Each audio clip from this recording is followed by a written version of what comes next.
Your homework yesterday was working on page 18 in your new stats packet. So these are some of the answers from that page that I wanted to talk about with you guys. It asks you to compare the shape. So as you can see here, we have two box plots that I asked you guys to draw. So for the first one, I used Desmos to calculate the min, Q1, the mean, Q3, and the maximum. So make sure to check your guys' data points against these ones. And then I did that also down here for the 2013 data. So I have the min, and then all of the other 5 number summaries as well. And I used Desmos to plot the box plots. You guys have or should have had them graphed on a piece of paper. So make sure that you guys have these 2 box plots on yours as well. If you guys need some time to copy that down, make sure to pause the video and copy that into your notebooks. As you can see from this data, both of the box plots are skewed to the right. So I'll write this in as we go. So skewed right. And if you remember from our discussion yesterday as well as about socks, because they're skewed to the right, that means that the mean, and just to pull on those references, if there's extreme values over here when it's skewed to the right, it means it's pulling the mean higher. So the mean is greater than the median.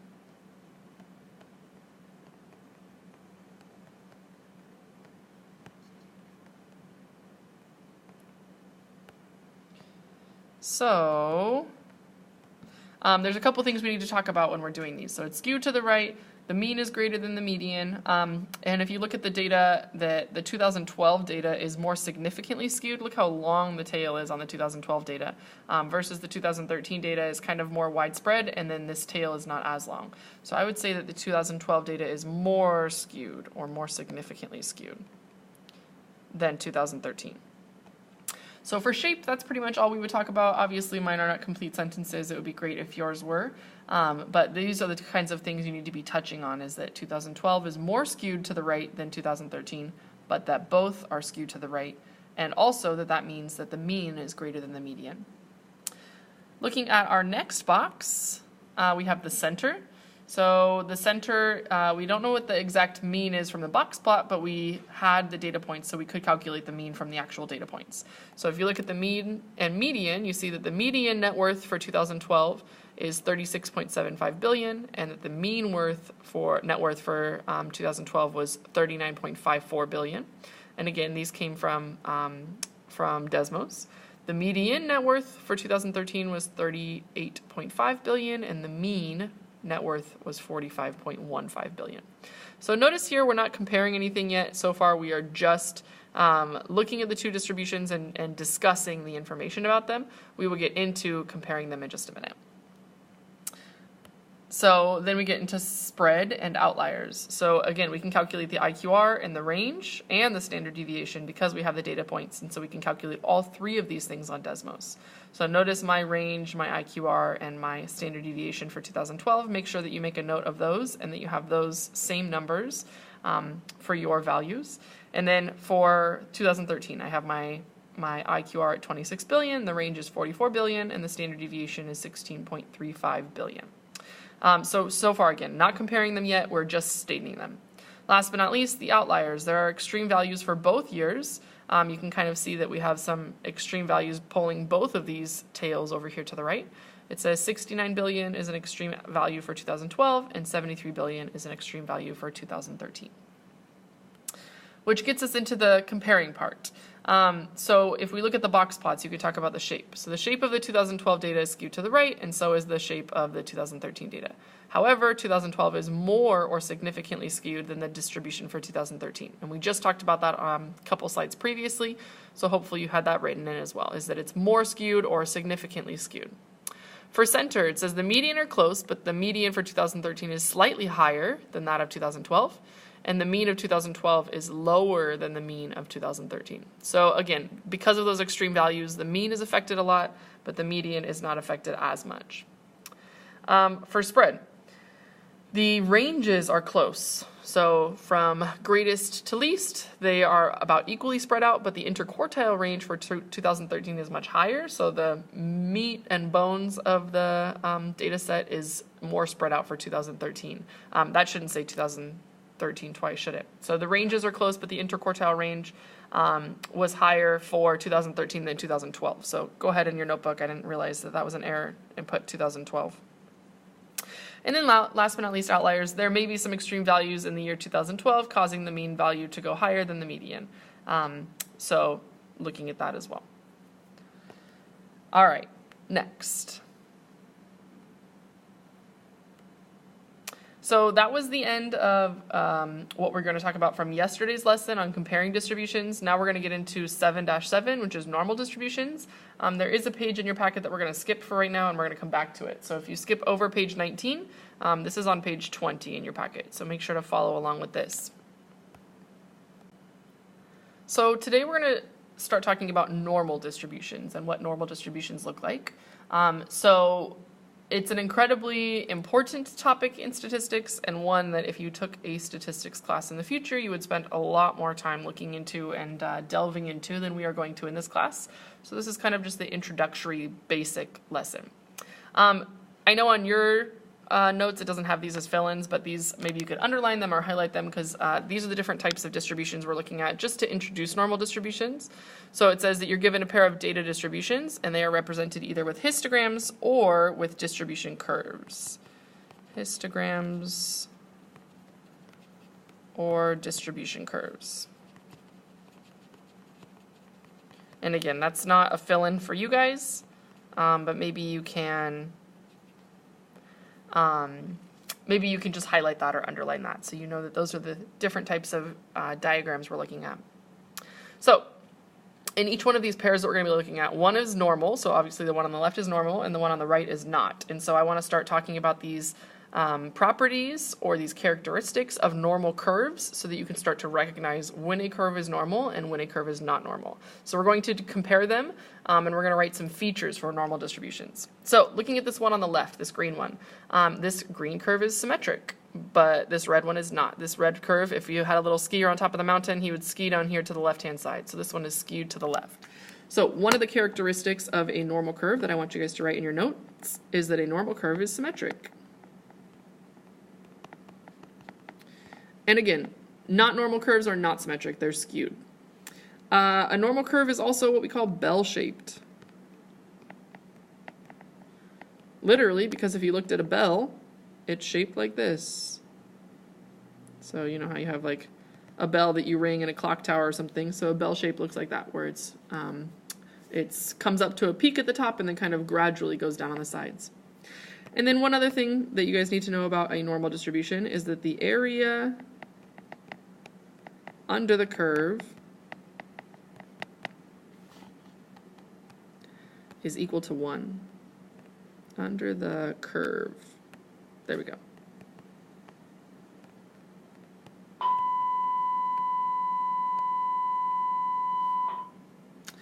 So what we have here is a normal distribution with 3 properties. We're going to add in some more properties, but these are the 3 that we could kind of look at from this first picture.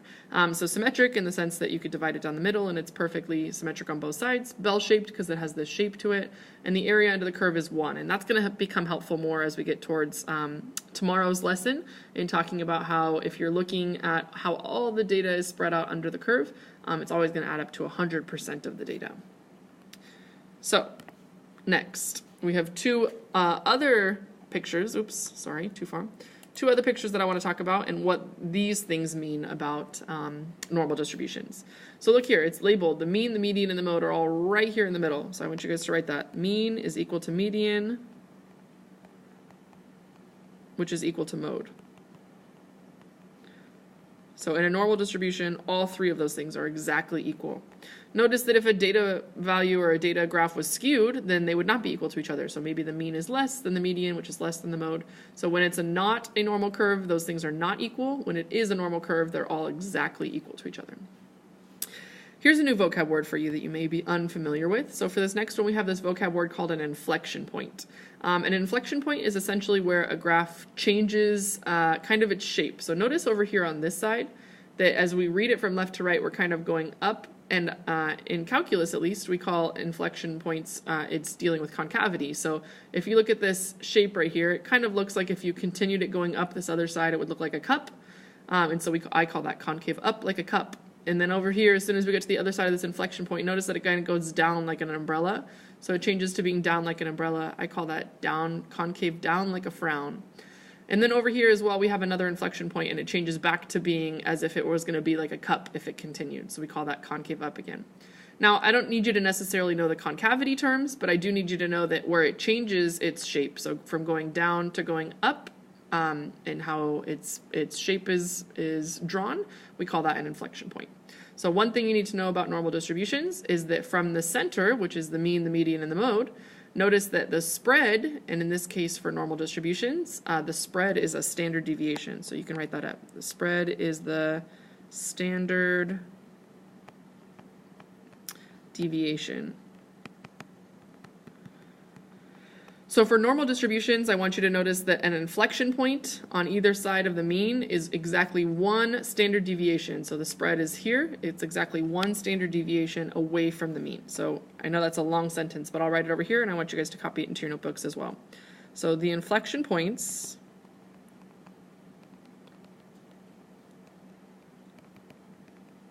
are one standard deviation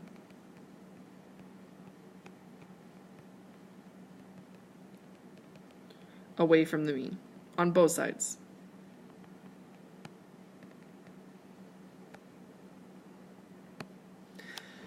And then one other thing that's interesting to note, and we can kind of talk about it looking at this slide, is that you remember how on the previous slide we said that the area under the curve was equal to 1, meaning that the entire area, if you add it all up, would be 100%.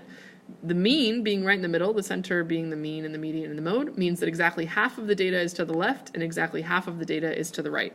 So we're going to say that exactly, and write this into your notes as well, half of the data is to the left of the mean and half is to the right.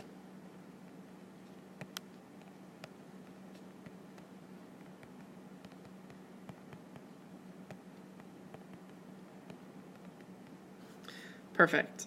And over here, it says there are many inflection points, but they're kind of in unpredictable places. So you can kind of see that it goes up, which would be concave down, and then it changes here to going back down, concave up, and then it goes down, concave. So if I kind of drew the curve that would go over the top of this one, it would look like something like this. So you can see that there's actually a lot of inflection points where it changes from its shape from going up to going down. And so they're kind of in unpredictable places, and that's not the quality we'd want from a normal distribution. So that is wrong in terms of being normal. And then last but not least, our last property of normal distributions, and this is probably one of the more important properties, is that the normal distributions follow what we call the empirical rule. So write that down. Follows the empirical rule. E-M-P-I-R-I-C-A-L. Empirical rule. And the empirical rule is also called the 68%, 95%, 99.7% rule. And those are three numbers you need to know. So maybe if you have a highlighter out, go ahead and highlight that and write that this is called the empirical rule. That is something that you are going to need to know, and you are going to be tested on by memory, that you realize that 68% of the data, approximately, and here's what it means essentially. It means 68% of the data lies within one standard deviation from the mean. So look here at this normal distribution. We have 0 right here in the middle, all right? Do you see that over here, one standard deviation from the mean when we have our inflection point, and over here, one standard deviation from the mean when we have our inflection point, that on each side, 34.13% of the data lies on either side of the mean within one standard deviation. And if you add them together, you get 68.26, which is approximately 68. So we'll just say it's about 68%. So what that means is if you put all the data points in order and it followed a normal distribution, that you should have 68% of the data points in one standard deviation. So very closely grouped together to the mean. And then the next one, all right, so you go out another standard deviation. So now you're +2 on this side and you're -2 on this side. So 2 standard deviations above the mean or 2 standard deviations below the mean. We say that 95% of the data is contained within 2 standard deviations from the mean. So notice here, if we added all these numbers up, 13.59 plus 34.13 plus 34.13 plus 13.59, it would come out to be 95%. Last but not least, if we go 3 standard deviations away from the mean, so 3 standard deviations on this side and 3 standard deviations on this side, we have, sorry, there's the bell. We have 99.7% of the data within 3 standard deviations. So anybody that's outside of those would be very, very far away, extreme. Sorry, the bell was ringing there. So 99.7% of the data is within 3 standard deviations, which means anything outside of that is very, very, very few points and would be very far out extreme values from the mean. And so that is the empirical rule, and we'll kind of look at that a little bit more tomorrow and talking about what it means and how to read data from a normal distribution and how to graph a normal distribution, things like that. And then over here, obviously, you can see that our standard deviations and the empirical rule kind of have no basis over there. But this is definitely very important for you to have written down so that we can talk about it more tomorrow. Next. Standard deviations and normal distributions. I want to know how changing the standard deviation affects the normal distribution. So as you can see, every single one of these normal distributions down here has the same mean. They all have a mean of 3. So mean equals 3, mean equals 3, mean equals 3. And you can see that on the graph. Look here, we have 3, and right above it is the mean. Here's 3, right above it is the mean. Here's 3, right above it is the mean. But the standard deviations are changing. So here we have a standard deviation of 0.25, here it's 0.5, and here it's 1.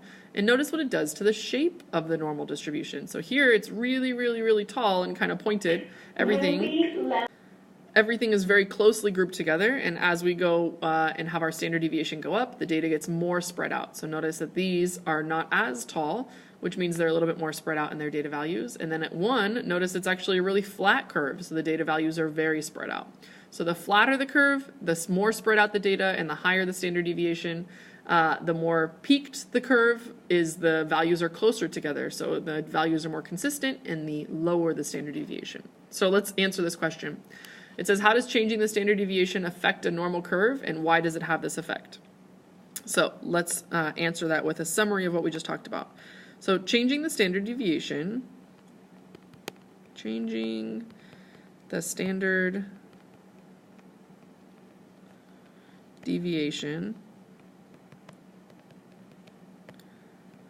affects the height of the curve.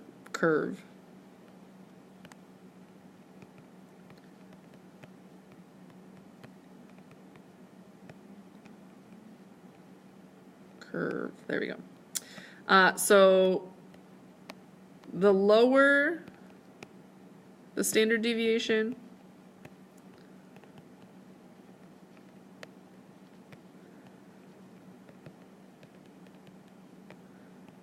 the closer together the data points.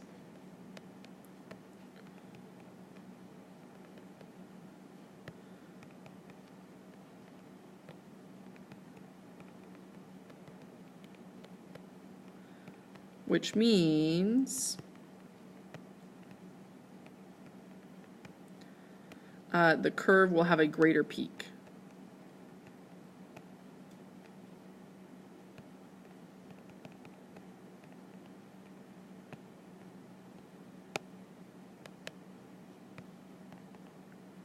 And then instead of finishing that sentence with the opposite, so essentially the higher the standard deviation, the further spread out the data points, which means the curve will have a much more dampened peak or a much more shallow peak. I'll just say, and the opposite is true.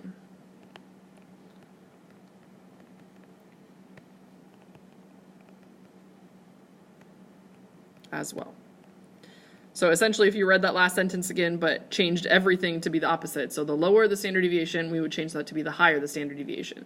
The closer together the data points, we would change that to be the further apart the data points, which means that the curve will have a greater peak, and we would change that to be, which means the curve would have a smaller peak or a shallower peak. So everything the opposite is also true. So changing the standard deviation will change how the shape of the normal distribution looks. If we go on to the next part, changing the mean, how does the mean affect the normal distribution? And you'll notice that here, our standard deviation is the same every single time, 0.25, 0.25, 0.25, but the mean changes. So here the mean is 1, here the mean is 2, here the mean is 3. It says, how does changing the mean affect the normal curve, and why does it have this effect? So you might notice that changing the mean will affect the location of the curve, but it has no effect on the shape of the curve. So changing the mean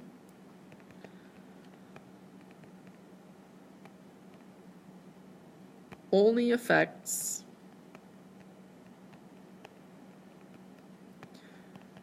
the location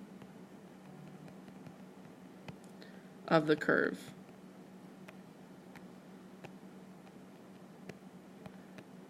It does not affect the shape.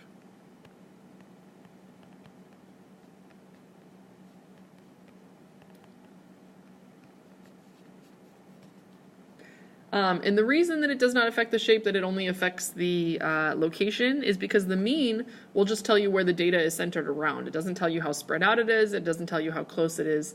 And so it will just tell you, hey, all the data is centered around 1, or all the data is centered around 2, or all the data is centered around 3. The standard deviation will tell you how close the rest of the data is to that data point. So the mean will only affect the location. It does not affect the shape. And then we'll say, to answer the second question, why does it have this effect? We'll say it has this effect because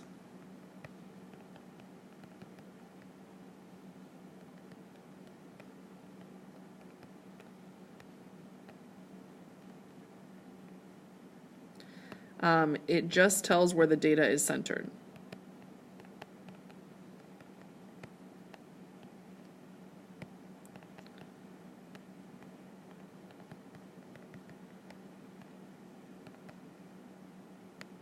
Not the shape.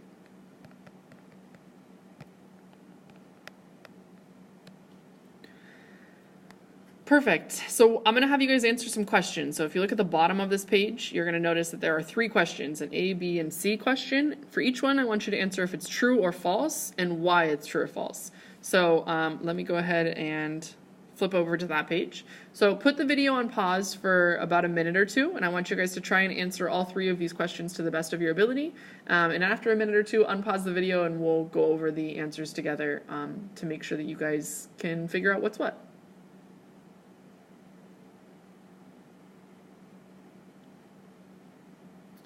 Okay, so for this first question, it says a normal distribution depends on both the mean and the standard deviation.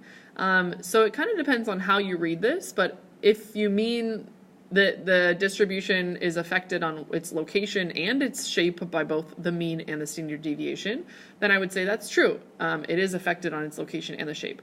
But if you read this question to say that the shape of the normal distribution depends on both the mean and the standard deviation, then that's not true. The shape of the normal distribution only depends on the standard deviation. So we're going to go with that. So I want you guys to add a little, we're just going to put shape right here. So add that in on your notes as well. So the shape of the normal distribution depends on both the mean and standard deviation. We're going to say false. And we're going to say the shape is only dependent on standard deviation.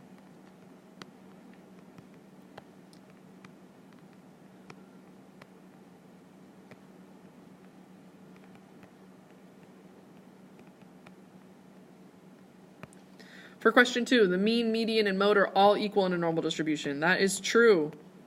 We're going to say it's perfectly symmetric.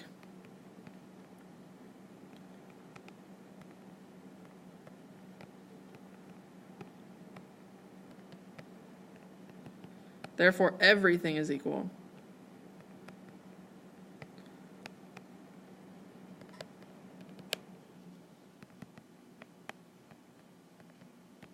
And last but not least, a normal distribution is slightly skewed. And again, that's false. That was the very first thing we talked about in this lesson.